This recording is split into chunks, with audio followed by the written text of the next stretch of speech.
finding Thandi in Tlalamba. And he feels like they've eaten a kudu. Well, what a wonderful hunter she is.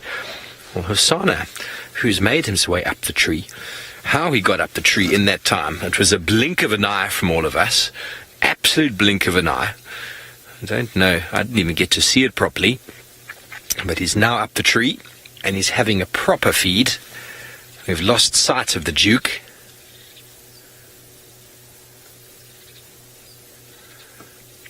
But thankfully, we've got some technology at our fingertips, and although it was a blur of an eye to us moments ago, we've managed to put something together for you.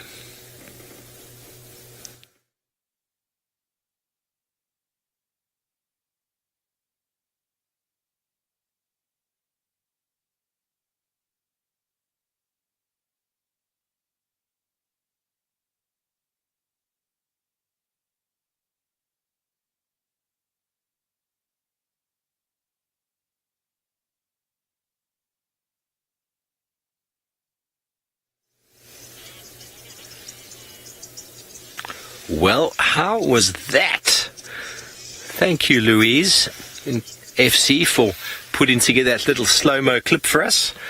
I'm going to have a look at it later because it was a flash, absolute flash, how he went up that tree and the angle he went up. It's absolutely marvelous how adept these cats are at climbing. And he is going to fill his belly as much as he can. It is his rightful meal.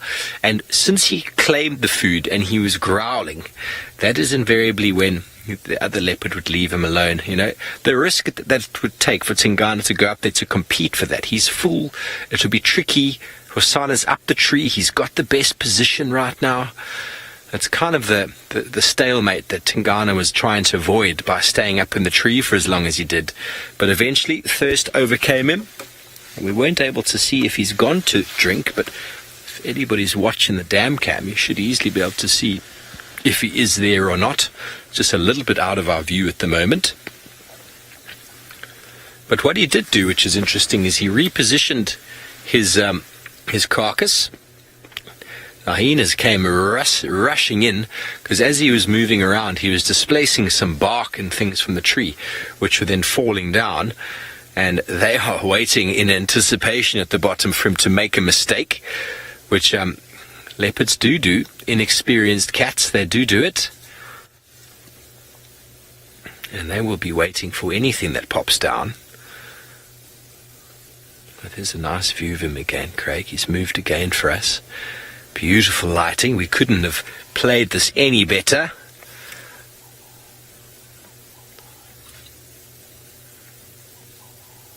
He's using his incisors to cut in to the fur there. And he's just dropping little bits, which the hyena will be scoffing up. Well, it seems it is an absolute fantastic afternoon for the predatory kind of animals. Ralph has found another predatory bird.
to go up a tree with it. That's invariably what happens. But the pack mentality of wild dog is when there's a number of them, they work as a unit. And they can very easily take down a leopard because there's 3, 4, sometimes 6, 10 of them. A leopard makes it just a very good idea to get up the tree away from prying, biting, snapping dogs.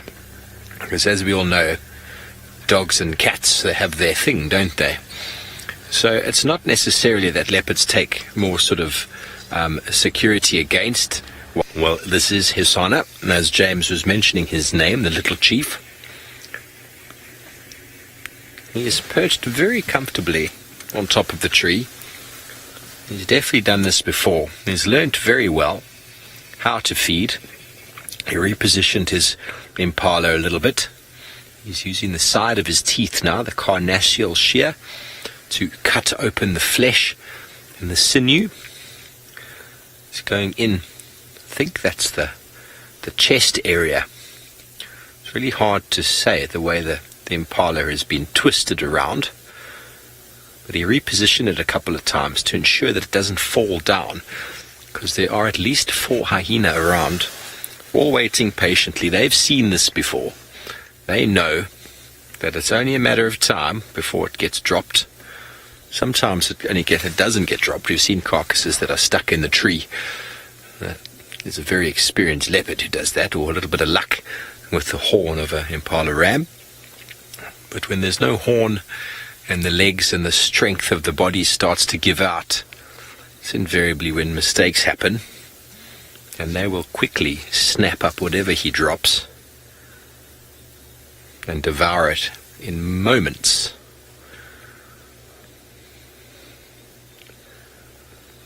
And we are very fortunate to be able to witness this.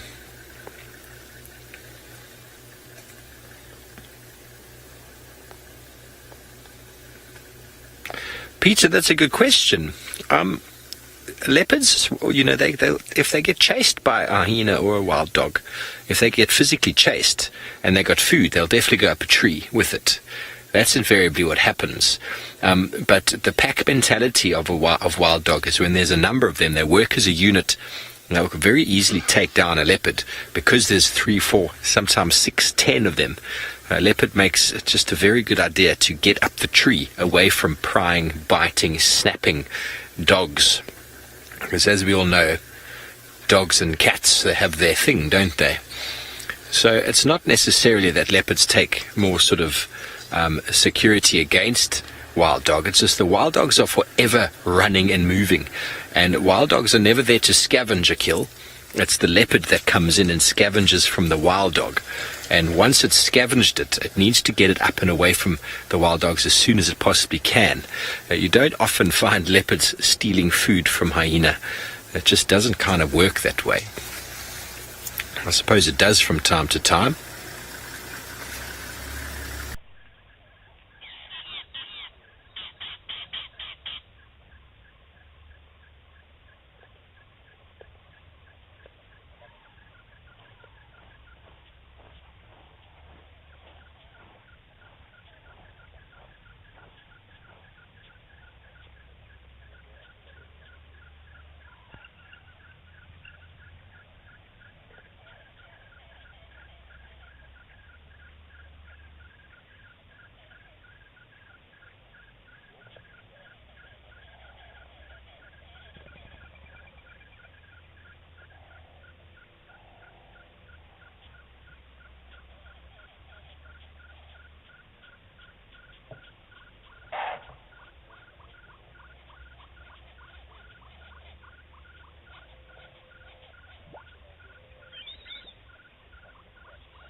see that. So now, Okay, well, sorry about those technical issues that side. We are still here with Hosana. The Duke started making his way back here. I've lost sight of him, though. One of the hyenas stood up and was watching very deliberately in the direction. And I wonder if it's going to be worth the Duke's energy to come all the way back and climb up this tree. Or if he just moved to the shade of a tree there to maybe get some shelter. I don't know.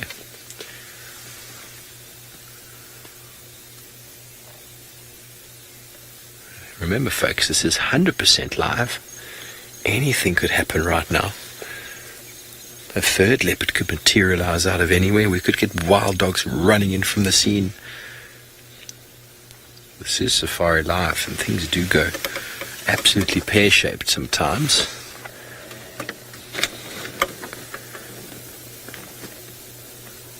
Very good, Hosana. Get your meal in there.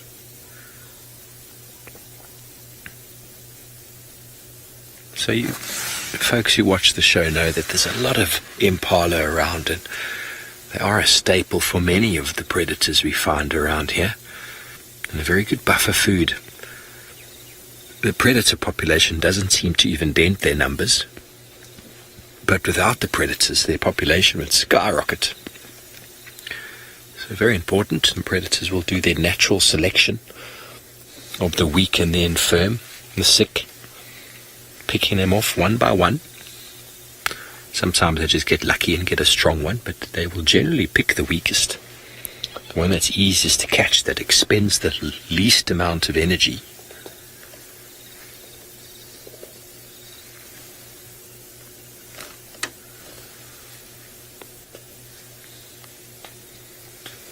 Well, we're going to be staying right here, ladies and gentlemen. Who knows what's going to transpire?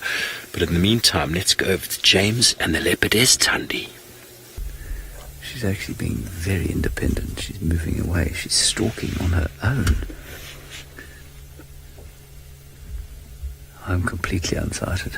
I have no idea where that cat is. I can see vaguely. Oh, she's quite a long way from quite a long way from Thandi, being very independent.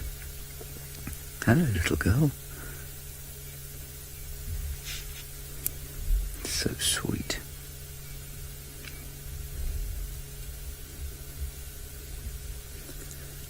I'm very glad I made the decision to drive in here after I walked in and heard the birds, because we could have given them a nasty fright. She doesn't like people on foot, this little cat.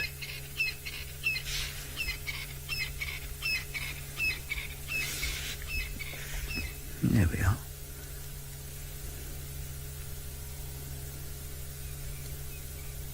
Hi. Yes, it's us. You know us.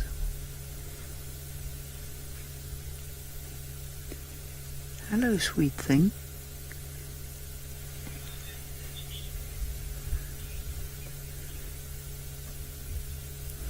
Tlalamba will be hunting already for herself, James. She'll be hunting the odd bird if she can get it. A lizard, termite.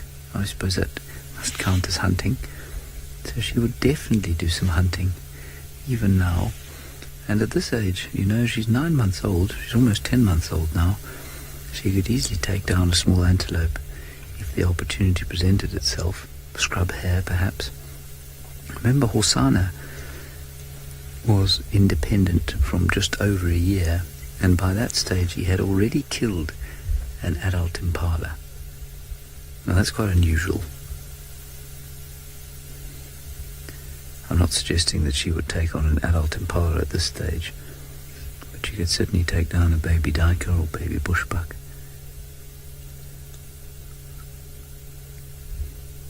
Beautifully tinged blue eyes, doesn't she have? And walking with complete care and patience, just like her mother. Slightly more cheerful look to her face, of course. Let's hope she maintains that cheery visage.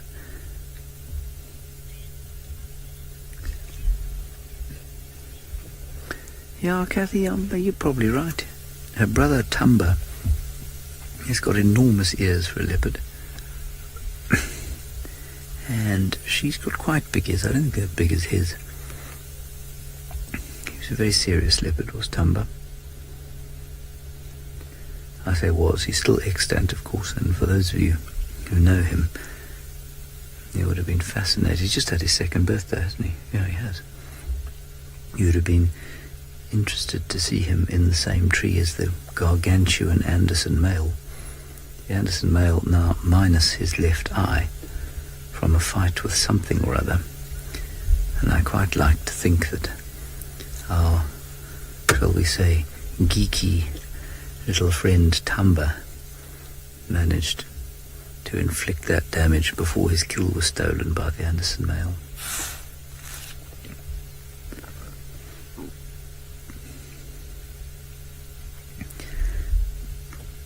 Now, no leopard, of course, is to be trifled with. And we talk about Hosana, especially with his generally tolerant attitude to us. We tend to almost think of him as tame. All you have to do is go and watch that highlight of him killing the duiker, and you'll realize that he is a terrifying and, well, not terrifying, but potentially terrifying and vicious cat. Alrighty, let's go back across to Ralph, who must be almost home.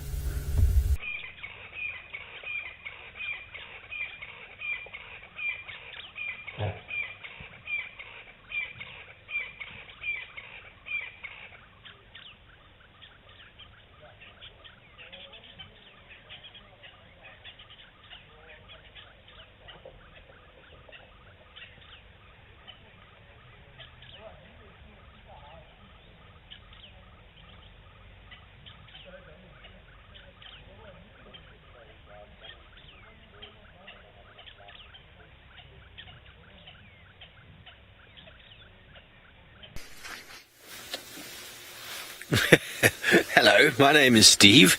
But anyway, James, Ralph, I'd love to see Ralph skipping. Be quite something to see. Oh, Ralph Kirsten skipping all the way back. With Rexon as well. That would be quite fun. Rexon, Ferg, and Ralph skipping. That would be quite something to see on the show, wouldn't it, Craig? Yeah. Well, we are in the infrared now because the light is fading. We've still got Hosana. He hasn't stopped feeding. The Duke has still not materialized. He might have just found himself a little nice, comfortable place to lie down and wait out the night. I doubt he's going to be going anywhere. But Hosana has still got a belly to fill as he enjoys his prize finally after waiting the entire day. Don't know how long ago it was that Tingana decided to steal his food from him. I know that Hosana was seen last night with it, and then this morning Tingana was found with him. Not very nice. But that is the way it works out here. No love lost. There's enough for them all to share.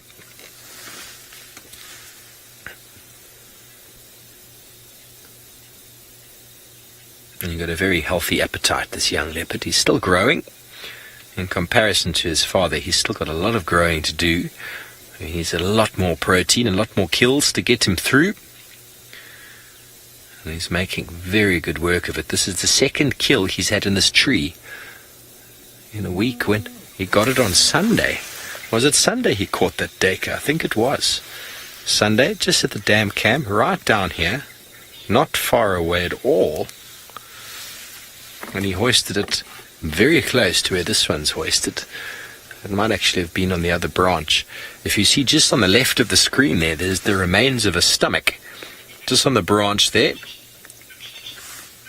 That is the stomach of something, and that's possibly where the duiker was. I never actually saw the sighting. Saw it from the dam cam, but I never actually came here and saw the sort of position in the tree. But what a clean boy. He doesn't eat off the same branch twice, eh? Isn't that very sophisticated of the little chief? I think so. Don't know if you can hear it, but every now and again he crunches in there.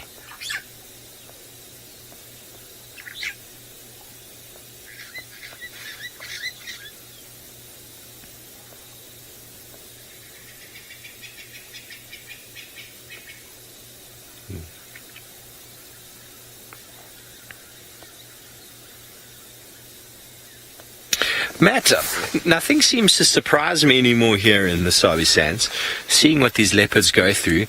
My interview drive, those of you who saw it, I was with Tingana, and then out of nowhere, Hosana came and joined. And for me, that was quite strange behavior. But all the viewers told me, oh, no, this sort of thing happens all the time. And slowly but surely, and I'm in my 7th month here, I'm seeing some quite incredible things happening. There was a story of the Anderson male up a tree the other day with a missing eye. Who knows exactly what happened there? And then Tamba, Hosana's cousin, high up in the tree above him. So males will tolerate other males, younger males, as long as they don't come too close to their food and they don't show territorial behavior, which is interesting because this morning Tristan was talking about how Hosana was scent marking. But my opinion is that might have been in response to the hyena that were around, and he was basically showing his defiance. But it doesn't surprise me that Tingana fed for as long as he could and then came down. He came back at charging to take Hosana down, but Hosana got up the tree before him, a lot more agile, without a full belly, and it was also a little bit closer. But Tingana came absolutely charging to come and try and secure the kill again. But once Hosana's up there, I think it's pretty much his for now. And I think how it might have transpired before was that maybe Hosana went down to drink and Tingana went up and took it. Game of you eat, I eat. We saw Thandi a couple nights ago sharing her kill with Tlalamba, but she couldn't share it at the same time. She had to eat some and then leave, completely move away from the scene and turn her back so she didn't see Tlalamba eating her favorite parts. Really interesting to watch. But no, nothing surprises me anymore. It's always fun, though, to see or to predict what's maybe, or guess what's going to happen next. What could potentially happen next, or will Hosana drop some of this kill? Will these patient hyena eventually get something? They've been here for a better part of, what time do they get here?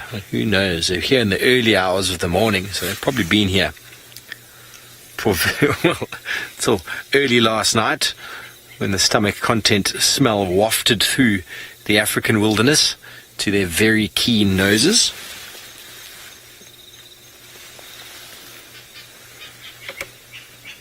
Maybe just here around us the sounds of the wilderness closing down as the spurfowl and franklins are shouting to the night.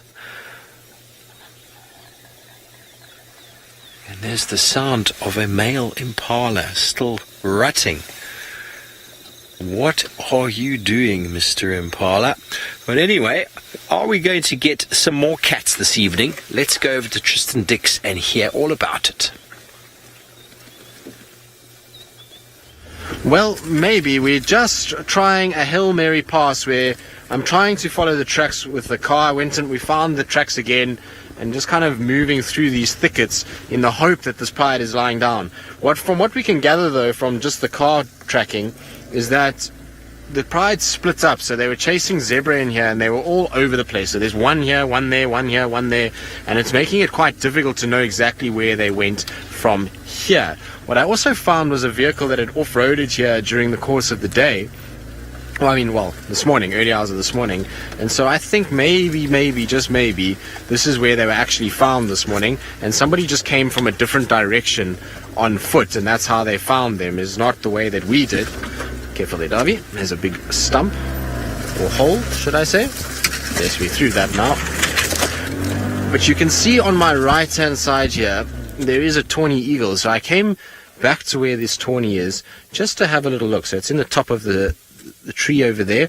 It's just sitting and looking around. Now, I'm not sure if it's the same one we saw earlier, but if you see tawny eagles, sometimes, I know they do find places, obviously, to roost because they have to find a tree, but sometimes if there are lions about, they'll roost quite close by, especially if maybe lions have some sort of a carcass. So I'm just checking around. We've been using the thermal to kind of scan as we go, trying to help see if we can maybe spot something. So the FLIR is really helping us in that regard. It's kind of eliminating areas where I don't have to go through thickets. I can stay in quite open spaces, and then hopefully we'll be able to pick these lions up from that. But that's the idea anyway. Whether or not we get it right, I'm not quite sure. We're definitely trying to put in a big effort in order to try and find these lions, because one is I really want to see them, and two, it would be nice to have lions to top off a very cat-filled Catterday. So super excited that James found Thandi and Tlalamba. I know he likes to spend time with those two, so I'm happy for him that he managed to find them. And obviously Hosana and Tingana for Steve is also a very nice sighting. So we've all been spoiled today. All of us have had a bit of something, which is quite nice, but it would be really nice just to top it off with some tawny cats to kind of finish. Right, now while I try and find a way through all of this, see if I can find these lions, sounds like James unfortunately has left his leopards, and I wonder what his plan is for the rest of the evening. But it is fantastic to see that his ear has pretty much just returned to normal. He was walking with absolute ease. So well done Thandi, and well done Hosana for providing the Duke with his dinner on a few occasions, and he is now back in very good form. There we go. Just on cue, he's going to show you his catwalk. Remember, it was that it was the right, left. It was the left front foot that was injured. I'm forgetting now. It was the right ear and the left foot. Now he's weighing up his options. Do I go and compete for that kill? Is it worth the energy? It might be. Oopsie, I unplugged myself there. Let me get back in comms. Okay, so he's coming up. I'm going to move back a few meters, Craiger, because he's going to come right in front of us, no doubt. So if you just bear with me, we get back to the position we were in moments before. We didn't move very far to see him. And just give them all the space that they need. And hopefully not drive off the damn wall here, because that would really add insult to this wonderful day. Okay, well, let's quickly go over to James. He's found a small little animal.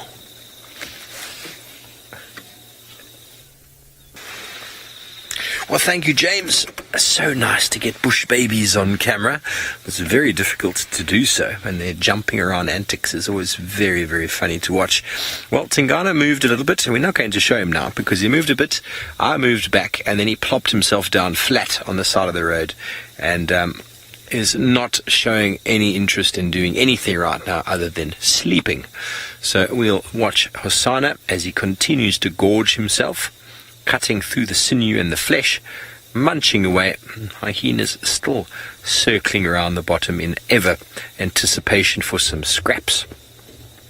Wondering, Craig was thinking that Tingana's going to wait for Hosana to come down before giving him his disciplinary hearing. Can we see any hyenas now? There's a couple. I can't see them, but they were around. And it has been a very interesting afternoon. As I said, I've saved some petrol. I haven't gone very far, and I have no doubt that these two individuals are probably going to still be here tomorrow, early in the morning.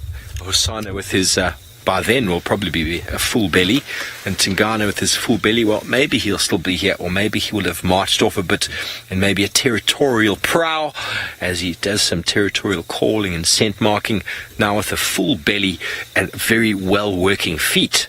It has been a marvelous Saturday afternoon, action-packed, with animals all over the place. James, well done for finding Thandi.